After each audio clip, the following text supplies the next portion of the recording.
وقائد الدعاة المجاهدين وعلى آله وأصحابه ومن اهتدى بهديه واستنى بسنته ومن جاهد بجهاده إلى يوم لا ريب فيه. أما بعد، سبحانك لا علم لنا إلا ما علمتنا إنك أنت العليم الحكيم. رب اشرح لي صدري ويسر لي أمري واحلل عقدة من لساني يفقهوا قولي. اللهم اجعلنا من القوم الذين يستمعون القول فيتبعون أحسنه. اللهم آمين. Muslimin dan muslimat yang dirahmati Allah, pertamanya marilah sama-sama kita merafakkan syukur kehadrat Allah Subhanahu wa taala di atas keizinan dan juga limpahan rahmat daripada Allah. Pada malam ini berbetulan pula dengan hujan yang turun. Mudah-mudahan hujan ini memberikan kepada kita rahmat di sebalik turunnya.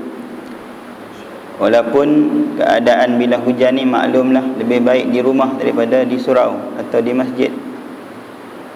Pun begitu, sebenarnya yang mentakdirkan kita berada di dalam surau pada malam ini, yang menjadikan kita tergerak hati untuk solat berjemaah pada malam ni, tidak lain dan tidak bukan hanyalah Allah Subhanahu wa taala. Demikianlah disebut oleh Syekh Zarruq rahimahullahu taala, atau nama dia Ahmad bin Muhammad bin Ahmad bin Al-Fasi rahimahullahu taala. Kata Syekh Zarruq, la tanzur ila amalika wa in sahha walakin unzur ila man wafaqaka ilaih. Maksudnya, jangan lihat kepada amalan kamu sahaja walaupun amalan itu benar. La tanzur ila amalika wa in sahha. Jangan setakat melihat kepada amalan kamu saja walaupun amalan itu betul menepati kehendak syariat, menepati rukun dan syarat sah amalan tersebut. Jangan berhenti pada melihat, oh aku dah baik dah buat amalan itu dan ini. Tetapi kata Syekh Zarruq, unzur, lihatlah ila man wafaqaka ilai, kepada siapa yang memberikan taufik kepada kamu untuk boleh melakukan amalan tersebut. Siapakah yang menggerakkan hati kita pada malam ni untuk kita boleh mai semayang berjemaah? Tak lain dan tak bukan Allah Subhanahu wa taala. Siapa yang boleh gerakkan hati kita lepas semayang tadi terlintas nak duduk ustaz, duduk dalam surau sebab ada kuliah? Tak ada siapa yang menggerakkan hati kita melainkan Allah Subhanahu wa taala yang memberikan taufik kepada kita untuk boleh duduk ustaz dengar kuliah antara maghrib dan isya. Walaupun ramai yang ada di kawasan taman ni, Bertam Perdana ni, berapa ribu orang tak tahu no? Ada ribu tak? 600 buah rumah. 600 buah rumah ni, hak ni lah yang ada semayang. Mungkin dia pergi masjid ke lah, boleh jadi juga. Tapi hak kata ramai-ramai itu 600 lebih tu, Allah Ta'ala pilih untuk bagi hidayah boleh mai semayang berjemaah dalam jumlah ni saja.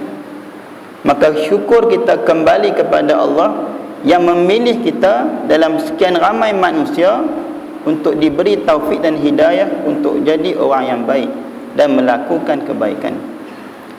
Hadis ucapan itu menunjukkan kepada kita, setiap kali kita buat baik, syukur, alhamdulillah, itu kembali kepada Allah Subhanahu wa taala.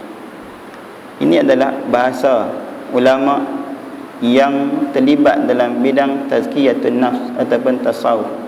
Mereka melihat sesuatu dari dimensi pemikiran yang berbeza dengan orang lain. Kita boleh buat baik, syukur pada Allah.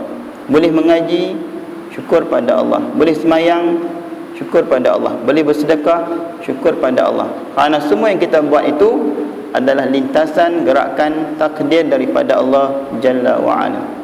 Muslimin dan muslimat yang dirahmati Allah Ta'ala sekalian. Jadi alhamdulillah, pada malam ni insya-Allah sama-sama kita akan berbincang, bersembang dalam masa yang singkat saja antara maghrib dan isya ini untuk kita menambahkan sedikit ilmu, pengetahuan dan juga pengalaman. Sama-sama kita kongsi apa yang boleh memberi faedah kepada kita. Kita jangan rasa pelik, jangan rasa susah hati bila kita duduk dalam majlis ilmu. Memang ujian dia besar, dan tak semua orang Allah pilih untuk berada dalam majlis ilmu. Dan sebenarnya bila kita memilih untuk berada dalam majlis ilmu, kita telah melakukan sesuatu yang menepati apa yang dibuat oleh para sahabat Nabi sallallahu alaihi wasallam. Antaranya disebut oleh Ibnu Abbas radhiyallahu taala anhuma, katanya, tadzakurul ilmi ba'dul lailatin ahabbu ilayya min ihya'iha. Membincangkan satu ilmu pada sebahagian malam, kata Abdullah bin Abbas, lebih aku sukai daripada menghidupkan malam itu dengan ibadah-ibadah yang lain. Kita boleh duduk dalam majlis ilmu pada sebahagian malam, ambil masa saat antara maghrib dan isya, kita duduk dalam majlis ilmu, kata Ibn, dia suka daripada menghidupkan malam itu dengan melakukan ibadah-ibadah yang lain. Kita sembahyang sunat, baca Quran, itu bagus. Tapi di sisi Abdullah bin Abbas, menghidupkan malam itu dengan mengaji, itu lebih baik pada pandangannya. Maka yang kita duk buat selama ni adalah menepati apa yang dibuat oleh sahabat Nabi ridwanullahi ajma'in. Mudah-mudahan Allah berkati kita pada malam ini. InsyaAllah pada malam ini kuliah kita akan membincangkan tentang soal hati. Soal hati ni benda yang selalu kita dengar orang sebut tentang hati. Ada sebut pasal patah hati, ada sebut pasal sakit hati, senang hati, apa lagi. Semua yang berkaitan dengan hati ni sering disebut oleh manusia. Apa pentingnya kita mengetahui perkara yang berkaitan dengan hati? Apa faedah dia kita ambil tahu pasal hati ni? Kalau kita kaji betul-betul, kita akan lihat bahawa antara perkara yang akan menyelamatkan kita di padang mahsyar esok, ketika kita bertemu Allah Subhanahu wa taala, adalah hati. Allah sebut dalam surah Asy-Syu'ara, yauma la yanfa'u malun wala banun illa man atallaha biqalbin salim. Pada hari yang tidak berguna, kata Allah, harta benda yang banyak manapun, amwalun lafaz dia dalam bentuk nakirah. Siapa mengaji bahasa Arab, nakirah itu dia umum. Apa jua jenis harta yang kita bawa untuk menghadap Allah Subhanahu wa taala, semua tak berguna lagi. Yang kita simpan pada hari ini, banyak-banyak harta tu, ia tidak memberi kesan pun, tidak membantu kita untuk berhadapan dengan Allah Subhanahu wa taala di padang mahsyar esok. Wala banun, walaupun kita ada ramai anak, tapi anak-anak yang ramai itu jenis mana anak kita, yang mengaji ke tak mengaji ke, yang alim ke yang bodoh ke, semua anak ini walaupun dia hebat macam mana, dia tidak boleh memberi bantuan kepada ayahnya ketika itu. Ada tu ketika Allah Ta'ala akan stop semua jenis recommendation, ataupun kita panggil apa, nak panggil apa tu istilah dia, sebut sebagai nak recommend orang, ataupun apa kita panggil, syafaat daripada manusia ni. Melainkan ketika tu Allah hanya menerima satu benda yang disebut sebagai qalbun salim. Illa man atallaha biqalbin salim. Antara ulama yang menafsirkan perkataan qalbun salim adalah Qatadah. Dia kata maksud qalbun salim adalah salimun minasyakki wasyirki. Maksud ayat tersebut, orang yang datang bertemu Allah membawa hati yang sejahtera. Hati yang sejahtera itu adalah bagaimana? Yang bebas daripada perasaan syak dan syirik kepada Allah. Hati yang syak ni macam mana? Syak ni melibatkan keimanan kepada Allah. Kalau dalam hati kita ini ada perasaan syak kepada Allah, betul ke Allah ni Tuhan yang menguasai alam ni? Betul ke Allah Ta'ala yang buat alam ni? Betul ke itu dan ini? Kita duk bertanya, betul ke? Kita duk tanyalah hati kita. Ada perasaan syak macam tu, dia lintah. Kita tahu benda ni adalah perbuatan iblis, talbisul iblis. Sekarang dia main bawa satu perasaan yang kita rasa macam betul ke alam ni Tuhan yang buat ke, dia macam jadi sendiri. Ada orang etis yang dia berfikiran macam tu, tak ada Tuhan dalam dunia ni, kata dia. Dia fikir dia tak ada kot, macam dunia ni jadi sendiri dia. Ada orang Islam yang terpengaruh dengan ism ataupun dengan pemikiran macam tu. Dia rasa betul juga kot dia kata tu.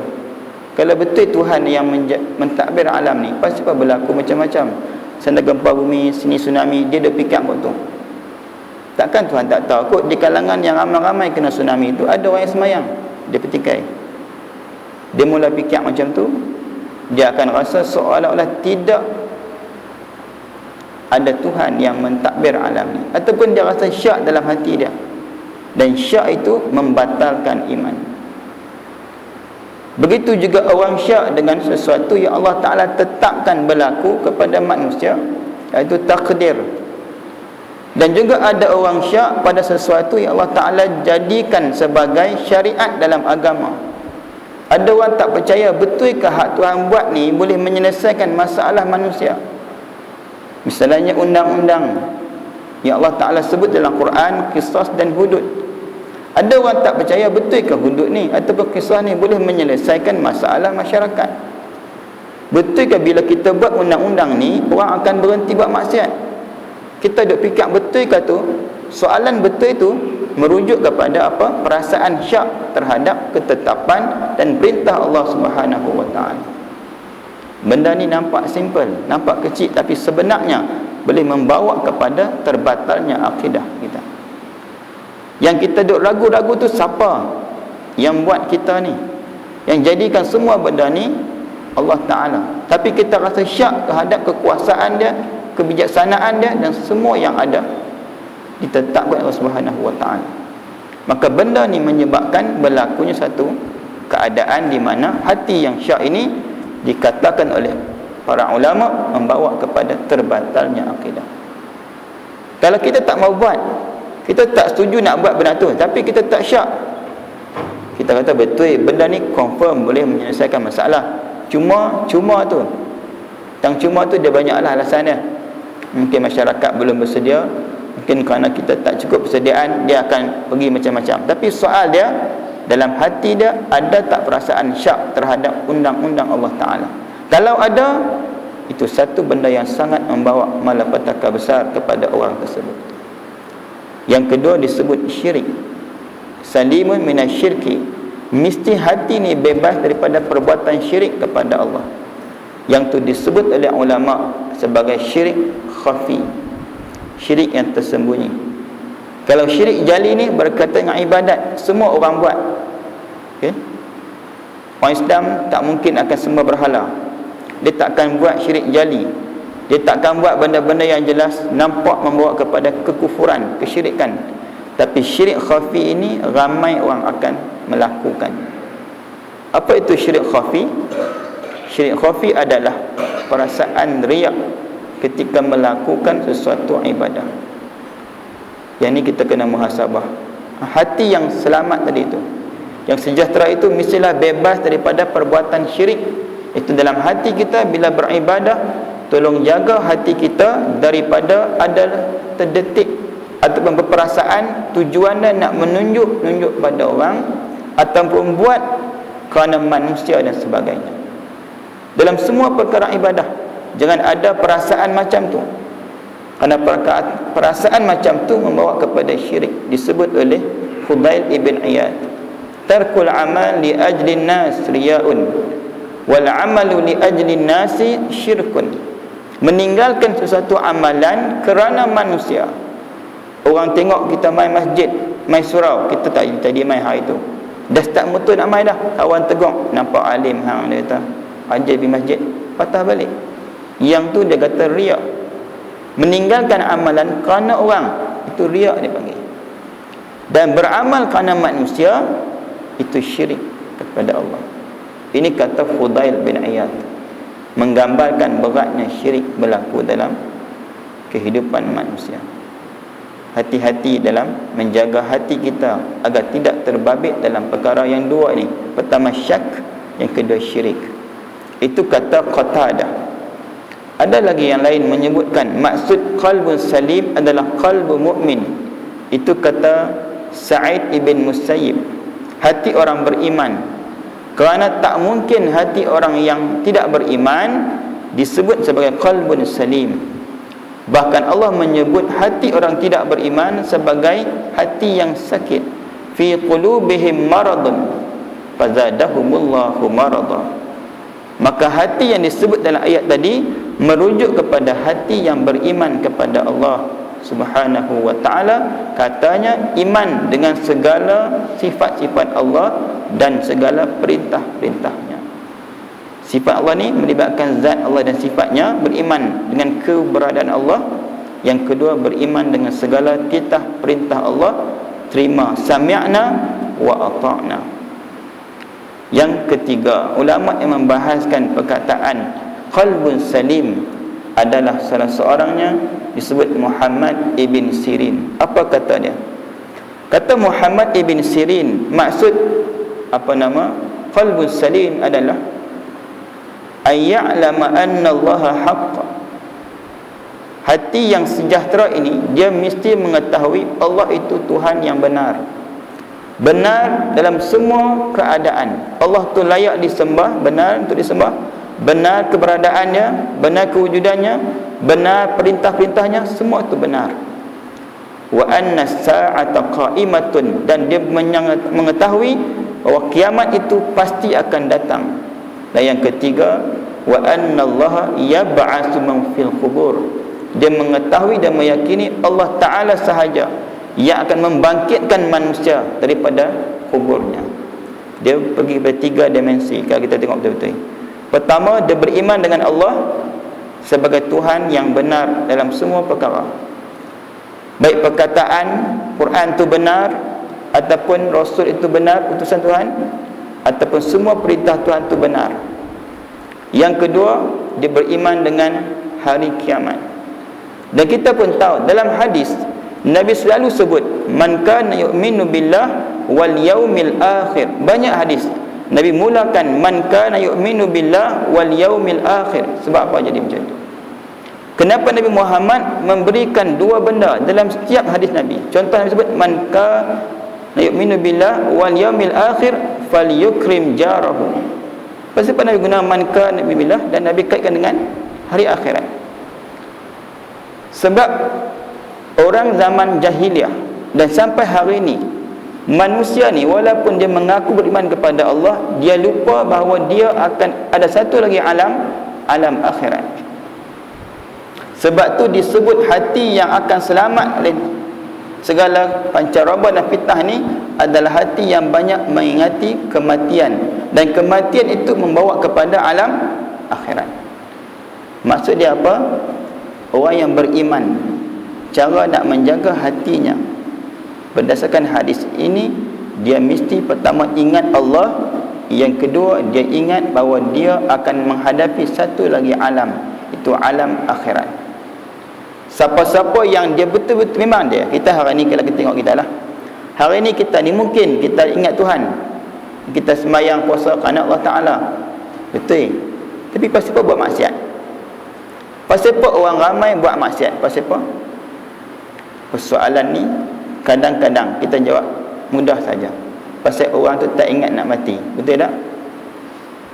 Pasal apa kita buat maksiat? Pasal kita tak ingat kita nak mati. Kalau kita nak buat maksiat, tiba-tiba kita tahu kita nak mati selepas tu, adakah kita akan buat maksiat? Kita tak buat.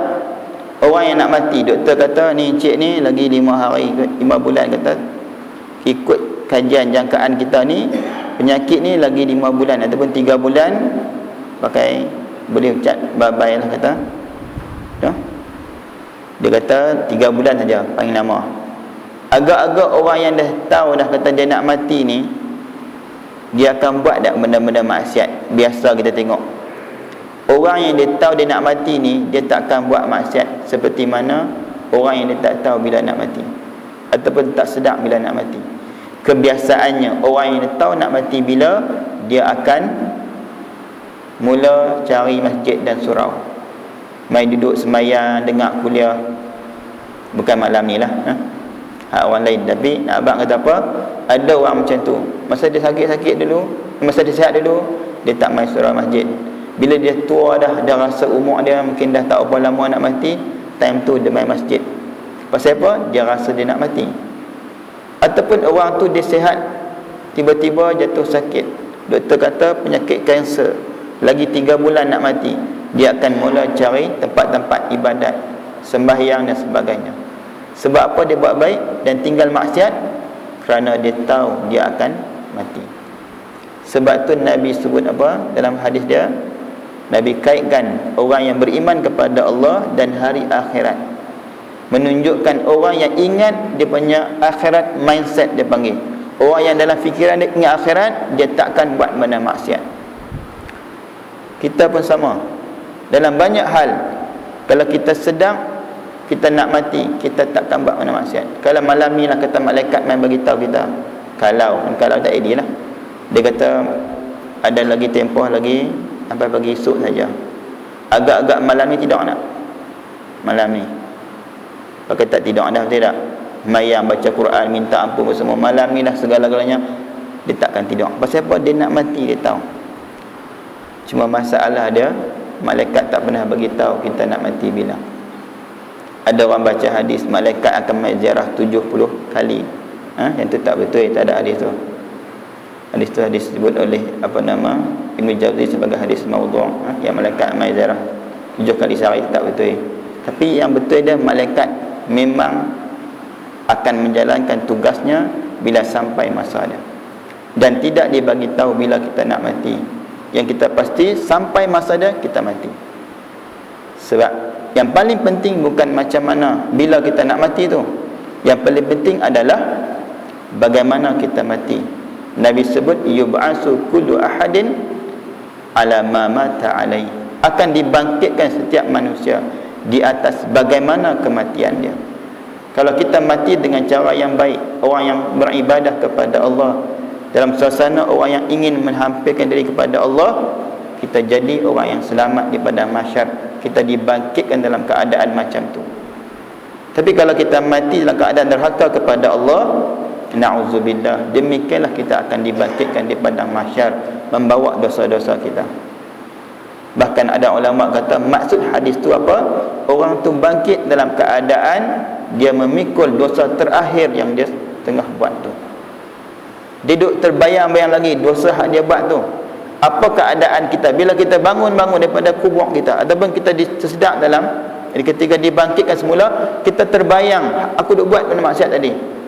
Sedangkan kita nak pergi bercara, nak pergi jumpa dengan Tuhan, hakim di Mahkamah Rabbul Jalil. Kita nak pergi bercara, bawa dah jelas-jelas lah kita tahu dah, kita dah terkantui depan orang tu, duduk tengah bermaksiat, nak kena bercara time tu, kita akan jadi gelabah. Macam itulah keadaan orang yang dimatikan, bagaimana ketika dia mati tu tengah melakukan maksiat kepada Allah Jalla wa'ala. Muslimin yang dirahmati Allah Ta'ala sekalian, yang kita sebut tadi itu adalah ucapan para ulama yang memberi tafsiran kepada maksud qalbun salim. Apa penting kita bincang tentang hati yang sejahtera ni? Penting sebenarnya. Sebab semua benda hak Nabi kata kita buat ni bergantung kepada hati kita ni. Perkataan qalbu, walaupun ulama-ulama lughah kata lebih tepat ditafsir sebagai jantung, cuma orang Melayu faham qalbu tu sebagai hati. Qalbu dalam bahasa Arab lebih sesuai disebut jantung, hati disebut al-kabid ataupun kibdah. Tapi tak apalah, oleh kerana kita dah biasa guna hati, kita guna hatilah. Baik, disebut dalam hadis, Nabi sebut dalam hadis yang agak panjang, ringkas, dan Nabi kata ala inna fil jasadi mudrah, ketahuilah bahawa dalam jasad itu ada satu daging, segetul daging. Idza saluhat, jika baik daging itu, saluha sairu am, saluhat jasadu kullu, maka baiklah seluruh anggota tubuh yang lain. Wa in fasadat, dan jika rosaklah daging itu, fasadat jasadu kullu, maka rosaklah seluruh anggota tubuh yang lain. Dan Nabi kata ala wahyal qalb, ketahuilah daging itu adalah hati. Kalau kita boleh jaga hati kita, insya-Allah segala jawarih yang disebut sebagai anggota yang lain dia akan turut baik. Tapi kalau hati rosak, hati ini membawa kepada kerosakan seluruh anggota yang lain. Berpunca daripada hati, tangan melakukan maksiat. Punca daripada hati, mata melihat kepada kemungkaran. Semua benda itu adalah terbabit mula daripada hati yang rosak. Dan sebenarnya hati ini diciptakan Tuhan dalam keadaan bersih. Fitrah hati ini dia adalah bersih, tak suka kepada kejahatan. Ini disebut oleh Syekhul Islam Ibn Taymiyah. Dia kata al-qalbu khuliqa yuhibbul haqqa wa yuridu wa yatlubuhu. Hati ini diciptakan katanya mencintai kebenaran, berkeinginkan kebenaran dan sentiasa mencari kebenaran. Ni hati manusia ni Tuhan buat pada asas dia, pada asal dia, fitrah dia menyukai kebenaran. Dan hati tersebut dia akan sentiasa berusaha mendapatkan kebenaran dan mencari kebenaran. Bukti dia apa dia? Kita masa kita baru beranak, sebelum baligh, sebelum kita kenal dunia dengan cara dewasa, kita ni tak ada terlintas nak buat jahat. Tapi berkawan, partner persekitaran ada bawa sikit-sikit. Kalau kita ni hati yang masih baik lagi, orang okey lagi hati kita ni, tak buat jahat lagi, first time nak buat jahat, kita tak pernah buat jahat, tiba-tiba kawan kita hari itu ajak kita, teman dia buat jahat, apa perasaan hati kita? Pernah tak kita rasa berdebar-debar? Betul tak? Kita rasa apa? Kita rasa apa? Betul tak betul? Bila kita nak buat jahat first time, nak buat benda yang kita tak pernah buat, benda tu macam bagi kita agak aib, benda yang memalukan kita, mungkin taklah begitu maksiat. Kawan ajak teman, dia nak pergi dating, kita tak dating, kita nak pergi teman dia, nak bersubahat dengan dia, kita main rasa apa? Rasa dudak, berdebar-debar. Pasal apa? Hati ni menolak perbuatan tadi. Sebab hati tu fitrah dia Allah buat menyukai kebenaran, dan dia akan tetap mencari kebenaran, kecuali apabila hati tadi telah pun dipenuhi dengan titik-titik hitam, nuqtatus sauda. Nabi sebut, bila hati telah rosak hitam, maka ketika tu dia mula menolak kebenaran. Setiap titik hitam itu menyebabkan nafsu sudah mula menguasai hati manusia.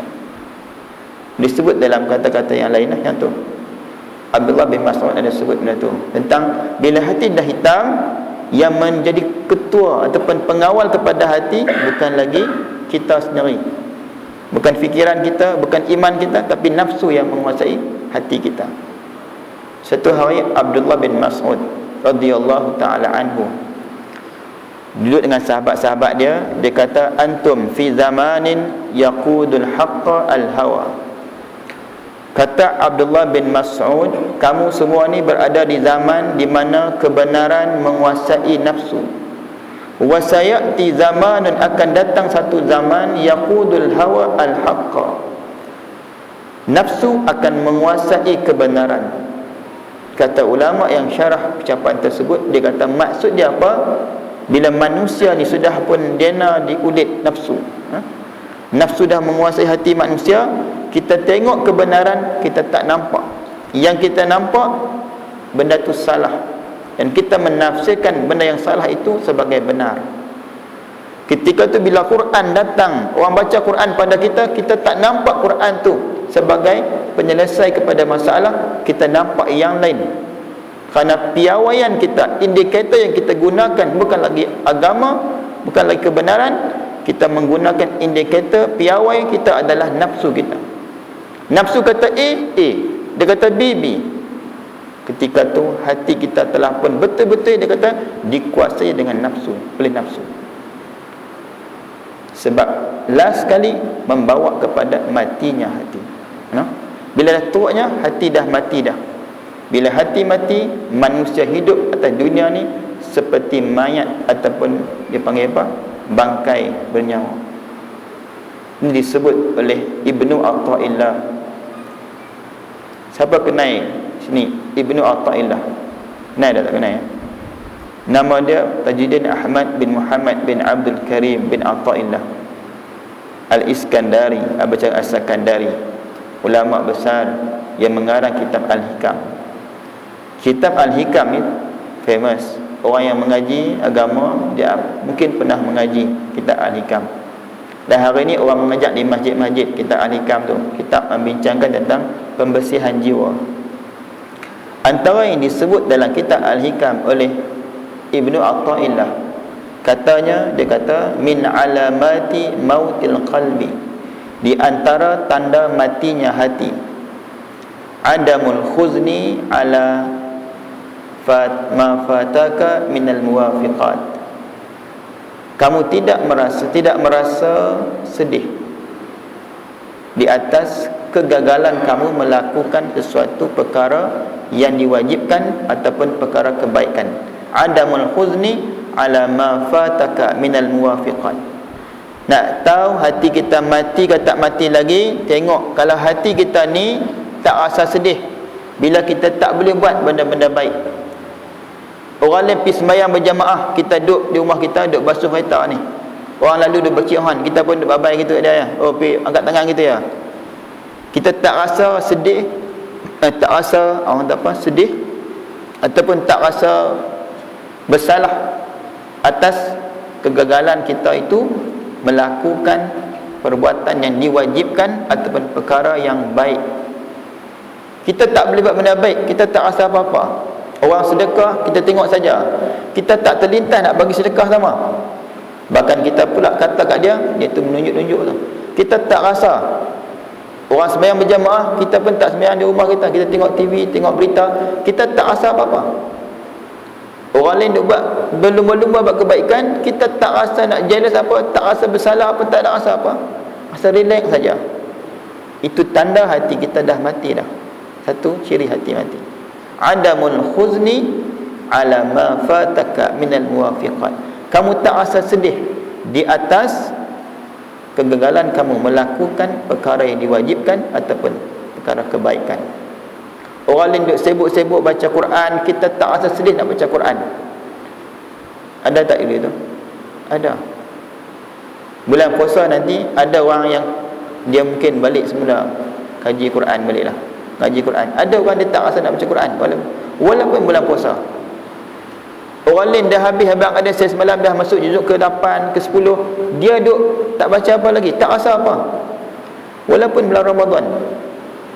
Orang ni memang kawat dah, hati dia dah mula mati. Sebahagian ciri-ciri mati ada pada hati dia. Orang duk habaq malam ni, orang duk mengajak fardhu ain, mengajak fiqh, dia kata pilah aku macam akulah, dia kata dia tak rasa apa. Orang ni hati dia dah mati dah. Orang duk sibuk bercakap tentang ni, orang nak buat program apa nama amal kebajikan ke apa ke, dia tak terlintas nak pergi dan tak rasa apa-apa dengan tak boleh buat benda tu. Benda hak lebih kurang daripada tu, kita terjaga waktu pagi. Ini cerita dia sebut, jaga waktu pagi, tiba-tiba kita tengok-tengok pukul 7. Orang yang dia hati dia masih okey lagi, dia cepat-cepat ambil wuduk sembahyang. Dan kata ulama, dia sembahyang itu masih dikira tunai adaan, bukan qadaan, dan tak perlu niat qadaan pun. Pukul 7 jaga-jaga, terus ambil wuduk sembahyang macam biasa, subuh usolli fardhu subhi raka'ataini ila Allah Taala, sembahyang macam biasa. Dan ada orang yang dia jaga pukul 7, tengok pukul 7 dia tak apa, pukul 7 lepas dah subuh dia kata, dia pergi minum baju ayak baru, kena kopi sawan, dia duduk relax. Yang tu masalah. Pasal apa? Dia tak rasa apa-apa dengan kegagalan dia nak buat satu benda kewajipan. Dia terperangkap dalam jam, dia kata buat macam mana jam, tak semayang lah hari ni. Macam tu pun ada ramai. Bab semayang ni tuan-tuan, hari ni saya baru ni saya pergi kuliah di Sengatan ni, ada orang sebut, bukan ni, ni bukan di sana ni, saya dengar dalam radio kajian yang dibuat oleh Dr. Azizan, perempuan lah, dia ni IQ punya orang. Di Malaysia ni 86.2% orang Islam tak semayang. 86.2% tak semayang dengan sempurna. Di Malaysia ni, bukan di Mongolia ke mana kan, di Malaysia. Bukan di negara luar, di Malaysia kita ni, daripada jumlah berapa belas juta orang Islam ni, 86.2% tidak solat dengan sempurna. Maknanya kadang-kadang semayang, kadang tak. Ataupun dalam duduk sibuk-sibuk dia tinggal sembahyang. Belunggu orang ni, orang tak sembahyang. No? Kita tengok tu, kita duduk belah pulau. Siapa duduk belah pulau? Saya duduk belah pulau, saya duduk mengajak belah pulau. Hari Jumaat kita duduk ligan Nabi khutbah Jumaat. Ada orang duduk kedai makan, relax je. Kita memang orang rempit, orang kata apa? Ni waiter ni rushing. No, kita pergi tu agak-agak dekat dan kita sampai tu, kita masuk masjid tu, sembahyang, terus khutbah. Okeylah. Orang lain duduk di kedai ni, orang dah azan dah, duduk makan di kedai, tak ada asal salah apa. Tak tuduh siapa lah, mungkin orang kilang apa, tapi keadaan tu tak ambil berat. Pada pengamatan kita, bukan sekadar buruk, pengamatan kita ni, orang ni kemungkinan dia ni sekali bila habis sembahyang dia akan sama-sama dengan orang lain masuk kerja. Walhal dia tak sembahyang Jumaat pun, dia tak rasa apa. Berapa ramai orang yang bulan puasa dia tak puasa, tak ada rasa apa. Benda-benda ni adalah satu benda yang menunjukkan bahawa hati manusia telah mati. Yang kedua disebut watarkun nadmi ala ma fa'altahu min wujudi zallat. Perkara kedua tanda hati mati adalah tidak merasa menyesal. Watarkun nadmi, tidak merasa menyesal di atas perbuatan maksiat yang dilakukan. Tadi tak rasa sedih, tak boleh buat benda baik. Yang kedua ni tak rasa menyesal buat benda maksiat. Orang lain, orang yang hati dia masih bersih, buat kesilapan sikit saja dia rasa bersalah sangat, menyesal sangat. Orang yang hati dah mati dah, buat banyak benda maksiat, dia tak rasa apa-apa. Dia tak rasa bersalah apa, tak rasa menyesal apa, bahkan dia seronok dengan maksiat. Ketika tu hati dia telah mati. Buat zalim pada orang, mengumpat orang, lagi syok kalau mengumpat ni, ada geng ajak amal mengumpat orang. Perkataan, perbuatan dia tu dia tak rasa bersalah. Sedangkan Nabi pernah menegur Aisyah radhiyallahu anha. Aisyah satu hari giliran Nabi di rumah dia, tiba-tiba Ummu Salamah menghantar seorang pekerja bawa makanan. Aisyah marah dan dia ada sebut satu ucapan yang menunjukkan seolah-olah dia mengatakan kepada Ummu Salamah ni pendek, ta'ni qasirah. Nabi dengar perkataan dia, Nabi kata, ya Aisyah laqad quti kalimatan law muzjat bima'il bahri la mazajathu. Wahai Aisyah, kamu dah berkata satu perkataan, kalau direndam dalam laut pasti rosak yang laut tersebut. Satu perkataan saja, bukan kata pendek. Dia macam nak kata pendek, dia tak kata lagi. Tapi kita hari ni kalau mengata ke orang ni, oh dengan berkajang kita kata. Tama-tama ada geng petang-petang bancuh yang kopi teh, goreng pisang pula lagi, memang sedap mengata ke orang. Perkataan kita ni ingat, bukan senang yang kita kata ni, dia menjadi punca kita masuk neraka esok. Dalam sebuah hadis riwayat Tirmizi, Nabi kata, inna rajula la yatakallamu bil kalimah, inna rajula la yatakallamu bil kalimah la yara bihi ba'sa yahwi bi 70 kharifan finnar. Seorang lelaki berkata satu perkataan yang dia tidak menganggap ada apa-apa, la yara bihi ba'sa, dia tak rasa benda tu besar pun, yahwi bihi 70 kharifan finnar. Kata Nabi, perkataan tersebut menyebabkan dia melayang-layang 70 tahun dalam neraka. Just single word, satu perkataan. Satu perkataan dia guna kata kat orang, menyebabkan dia masuk neraka 70 tahun. Dia tak masuk lagi, dia melayang dalam neraka 70 tahun dia azab dalam neraka. Kerana satu perkataan dia yang dia anggap remeh, di sisi Allah benda itu besar. Ucapan tersebut bukan hanya ditujukan kepada orang yang mengumpat, bahkan juga orang yang mengeluarkan hukum dan fatwa. Kalau fatwa dia itu dilakukan, dibuat atas dasar kepentingan tertentu dengan tidak dipandukan dengan ilmu dan kebenaran, dibimbangi fatwa tadi menyebabkan dia masuk neraka 70 tahun dalam neraka. Apa juga perkataan kita yang kita tak jaga, sedangkan benda tu besar di sisi agama, kita buat remeh, menyebabkan kita menyesal di padang mahsyar esok ataupun dalam neraka, masuk melayang 70 tahun dalam neraka. Benda ni kita kena sama-sama muhasabah. Bukan main bab-bab ni. Itu kena mengaji. Bila orang suruh mengaji, kena mengaji. Ada orang tak mau mengaji, dia rasa berat mengaji. Pasal apa? Bagi dia benda tu buang masa. Sedangkan punca manusia melakukan kejahatan kemungkaran disebut oleh Syekh Zaruk tadi adalah kerana kejahilan. Manusia yang jahil akan mudah melakukan kejahatan. Bahkan kadang-kadang kerana kejahilan kita, sembahyang kita jadi tak sah. Dan ada orang dia tak mau mengaji atas beberapa sebab. Antaranya kerana dia rasa benda tu dia tahu dah. Betul tak? Ramai orang dekat sebelah saudara duduk, tapi dia kata mengaji mana ni fardu ain. Tak pi dah. Pasal apa? Dia kata Allah bab sembahyang lama dah. Dia memandang remeh kepada benda tu. Atas alasan dia rasa dia tahu. Kata Ibnu Abi Ghassan, ni seorang ulama yang tinggal di Cordoba. Dia ulama yang terakhir yang mempertahankan Cordoba daripada serangan salibin, puak salib. Dia sebut, dia kata la tazulu aliman in kunta muta'alliman. Kamu ni selama-lamanya akan jadi orang alim selagi mana kamu mengaji. Kita ni selagi mengaji, kita jadi orang alim. Tak kisahlah apa pun. Kita ni siapa pun kita, apa pun jabatan kita, mengaji je kita ni, kita akan jadi orang alim. Fa iza istaghnaita, bila kamu dah rasa pandai dah rasa kaya dengan ilmu, kunta jahilan. Kamu ketika tu, kata Ibn Ghassan, kamu adalah orang yang jahil. Kena mengaji, jangan duduk tak mengaji.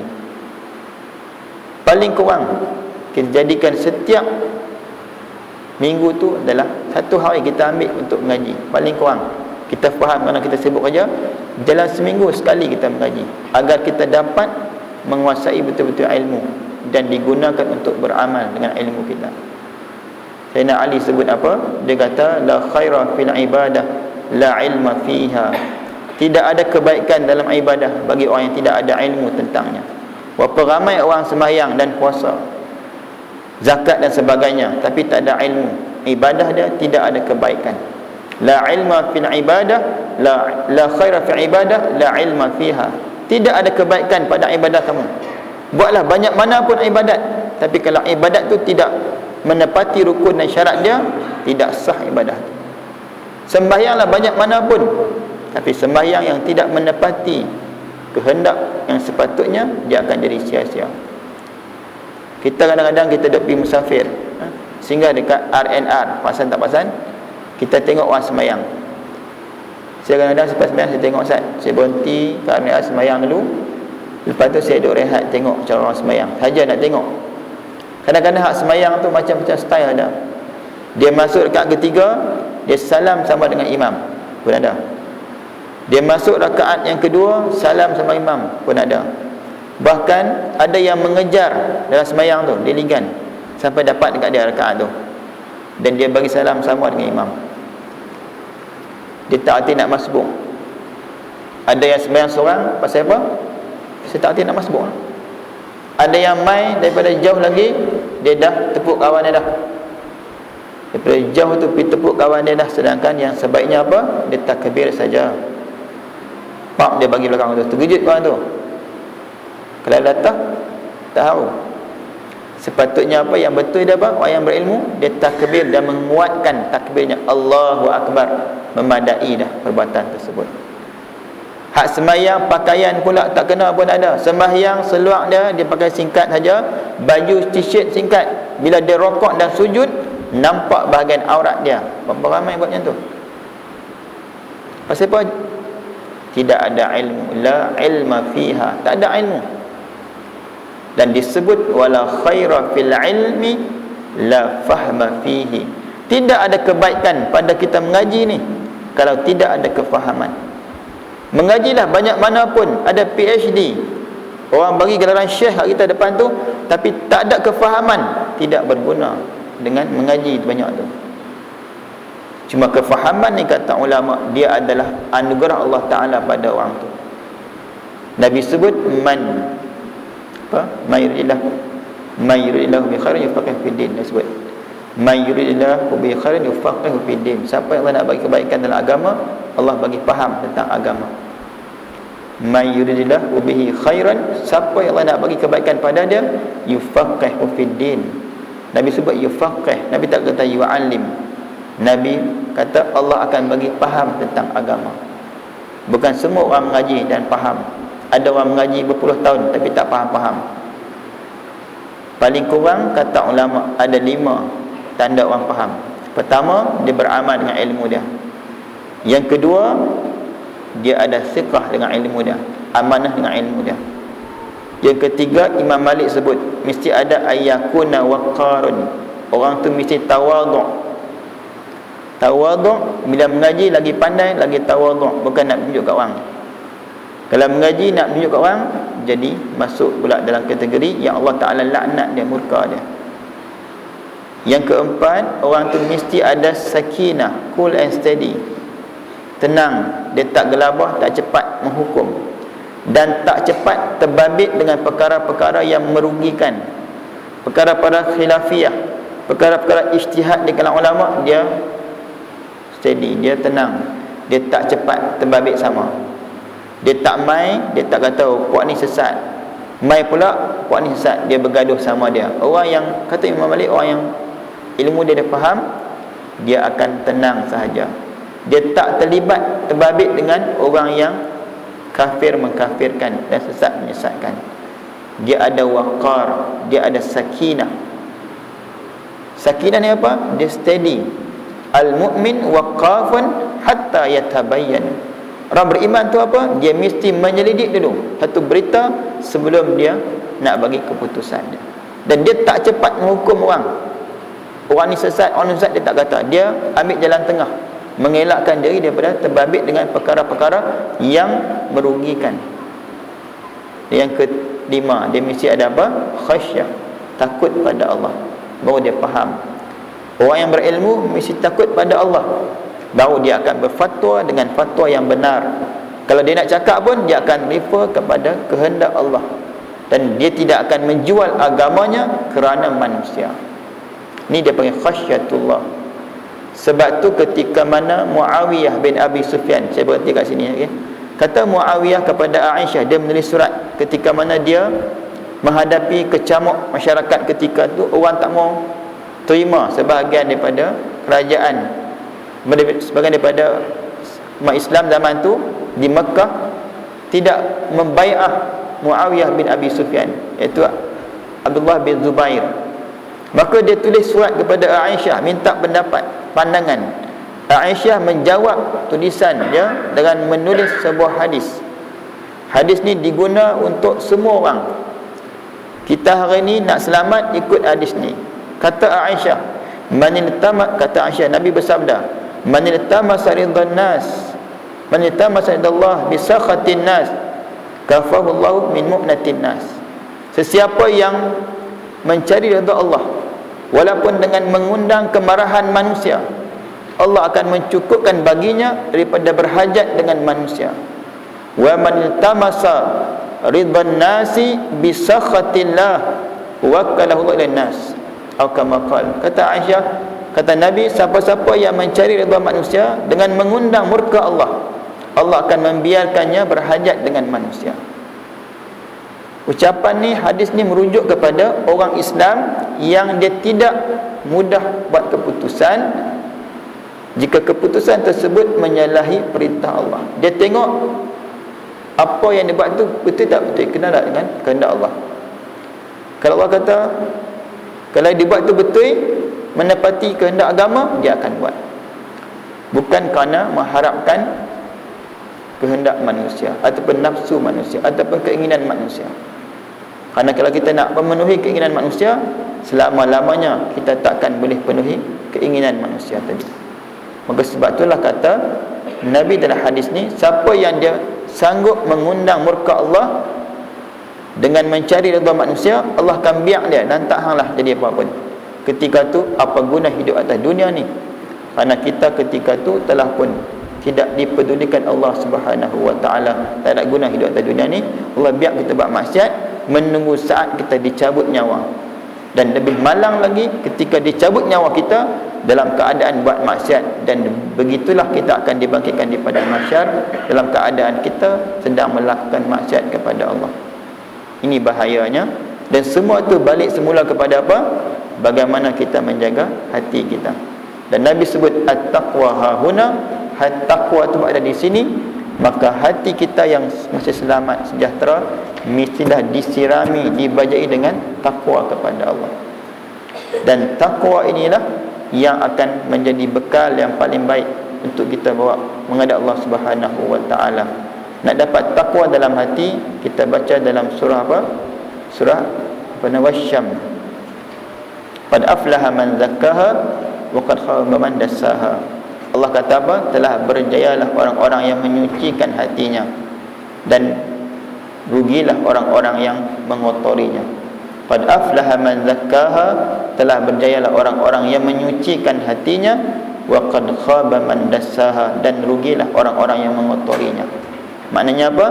Hati yang disucikan tadi saja yang boleh tersimpan takwa padanya, dan hati itu juga akan batang menghadap Allah Ta'ala sebagai hati yang disebut sebagai qalbun salim. Dan sebaliknya, hati yang lain daripada itu, dia mungkin termasuk dalam hati-hati yang disebut dalam tafsiran ulama tadi, sama ada hati orang munafik, hati orang kafir, ataupun hati yang penuh dengan syak dan syirik kepada Allah. Na'udzubillahi min zalik.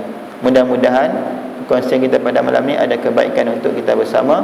Mudah-mudahan kita dapat didik hati kita ni untuk bawa bertemu Allah Ta'ala dalam keadaan dia tunduk dan patuh kepada segala perintah Allah Ta'ala, dan kembalikan hati itu sebagaimana ia diciptakannya. Sebab kita sebut tadi apa? Ulama kata hati itu diciptakan dalam keadaan dia menyukai kebenaran, fitrahnya bersih. Maka kembalikan hati yang Allah bagi pinjam ni dalam keadaan hati itu fitrahnya bersih dan sentiasa menyukai kebenaran. Jangan kita biarkan hati kita ini datang bertemu Allah dalam keadaan fitrahnya berubah, dan pula dalam keadaan dipenuhi dengan noda dan dosa yang menyebabkan kita menjadi punca masuk neraka. Na'udzubillahi min zalik. Kita tangguh dengan bacaan kafaratul majlis dan suratul Asr. Subhanakallah, la ilaha illa anta, astaghfiruka wa atubu ilaik. Bismillahirrahmanirrahim. Wal 'asr innal insana lafi khusr illadzina amanu wa 'amilus shalihat wa tawassaw bil haqq. Bismillahirrahmanirrahim. Alhamdulillahirabbil alamin wa bihi nasta'in, wassalatu wassalamu ala rasulihil amin wa ala alihi wa sahbihi ajma'in. Allahumma alif baina qulubina wahdina subulas salam. Allahumma faqihna fid din wa 'allimna ta'wil wahdina siratal mustaqim, siratal ladzina an'amta 'alaihim minan nabiyyin was-siddiqin. Rabbana atina fid dunya hasanah wa fil akhirati hasanah wa qina adzabannar. Alhamdulillahi rabbil alamin. Aqulu qawli hadza wa astaghfirullahal azim li wa lakum. Assalamu alaikum warahmatullahi wabarakatuh.